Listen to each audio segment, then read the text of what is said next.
Hürmetli vatandaş, bugünkü leksiyelerimizle başlayımız.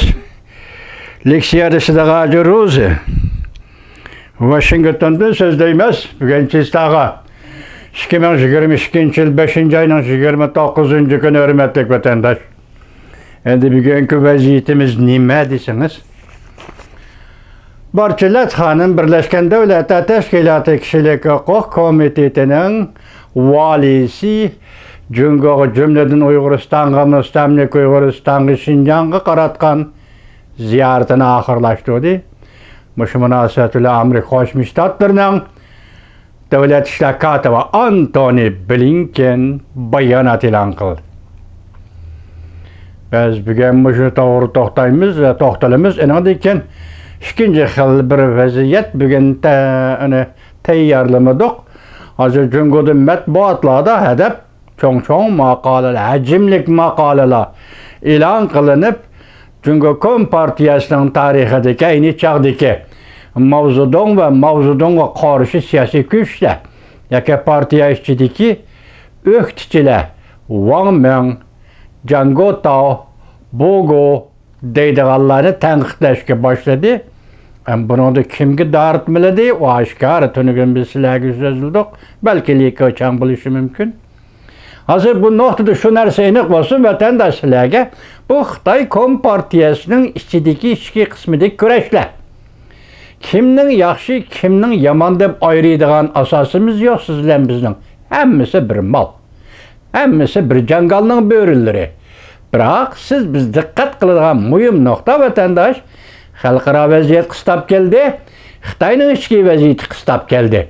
Mushundaq vaqtda bu partiyada siyoset ve baş siyasette qandaq özgürlük hasıl buluşu mümkün deganlar mesele vatandaşlar.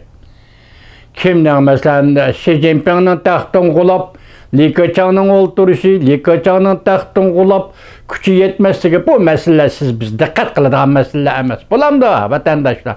Biz muşu noktada dikkat qilib, muşu noktada sözlep turibmiz. Yani bugünkü yüzümüzden leksiyasini sözleyli.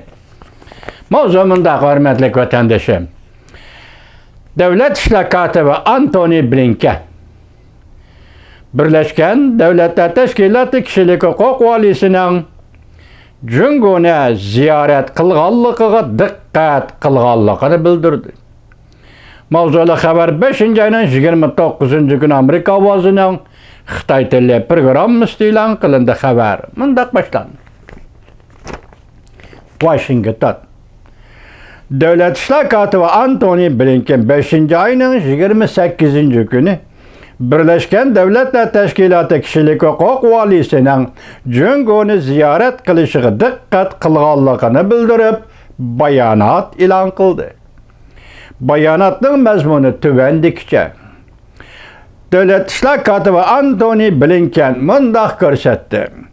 Amerika yanala Birleşken Devletler Teşkilatı Kişilik Hukuk Valisi Michelle Bachelet'ning ve uning ömükinin Cumhuriyet Halk Cumhuriyetini ziyaret kılganlıqıga ve uning ziyaretinin Cüngö'de cheklanganligi ve kontrol qilinganligiga dikkat qilamiz. Biz davamlı belki bevosita Beijing tarafga Cüngö'de kişilik huquqqa tajovuz qilish meselesini bildirgan cheg'imizda. Hamda Cüngö'deki kişilik hukuk meselesi ko'ngil bo'lgan boshqa kishilarni qo'llagan cheg'imizda. Cüngö doiralarining ziyoratga shart qo'shadiganligidan, barchalarning ziyaratiga shart qo'shadiganligidan Cüngö'de kişilik hukuk muhiti meselesini o'ziga xos baholab chiqolmaydiganligidan, barchalar o'ziga xos baholab chiqolmaydiganligidan, jumladan irq yo'qotish ve insaniyet karşı cinayet sadır buluvatkan Şinjan'da, Müstemlike, Uyguristan'da şunda kılalmaslıgıdan ensireymiz. Devlet İşleri Katibi Antony Blinken bayanatida mundaq ko'rsatdi. Bizni texmi bir aram qiladiğini. Xabar qilinishicha Şinjan'da furala dert dökmeslik ağrınmaslık doğrusu da bu rayonning ahvoli haqida oshkora so'zlashmaslik to'g'risida g'oyib bo'lib ketgan bir necha yuz Uyg'urning izdirligini qilmaslik yoki nazarband qilingan 1 million Uyg'urning ahvoli haqida har qanday uchur bilan ta'minlamaslik to'g'risida ogohlantirilgan. Ürümçide, Şinjan'da, Müstemlik Uyguristan'da Uygurlar şundaq ogohlantirilgan hükümet tarafından. Bu ne? Ko'rsatuvdi Davlat ishlar kotibi Antony Blinken. Kishilik huquq valisining lagerida emas, balki chegaradan chiqish cheklangan Uyg'urlarning yoki Şinjan'da boshqa millat fuqarolari o'ltiraqlashgan aholilar rayonidagi oila tavobatlar bilan maxfiy uchrashishga ruxsat qilinishi kerak edi. Biz shunga diqqat qildikki, kishilik huquq valisi Şinjan'a emgak kuchini yetkazib ketish planiga qatnashgan, Şinjan'da emgak kuchini yetkazib ketish planiga qatnashgan hamda ichkiri o'lkalarga yetkazib ketilgan kishilar bilan uchrashishga yo'l qo'yilmadi. Davlat ishlar kotibi Antony Blinken mundaq ta'kidladi. Amerika yanada Jungoning kishilik huquq ahvoliga cho'nqur ko'ngil bo'ladi. Bo'libmi, yangi dokladda texmi ilgirlab isbotlangan, nazarband qilingan 1 million Uyg'urning ichida xohlagancha qo'lga ilingan odamlarning borlig'ini o'ylaganimizda nazarband qilinganlardan qutulib chiqqanlarning oila tavobatlarining tasvirlab berganidek kishini cho'chitadigan rahmsiz muomala, tan jazosi berish, tug'ut cheklashga majburlash, jinsiy zo'ravonlik, davlatning qo'llashi ostida majburiy emgakka solish, balalarni ata-onasidan ayirib etishga majburlash qatorliqlarni o'ylaganimizda biz Amerika Qo'shma Shtatlari Jungoda kishilik huquq ahvoliga davomli ko'ngil bo'lamiz.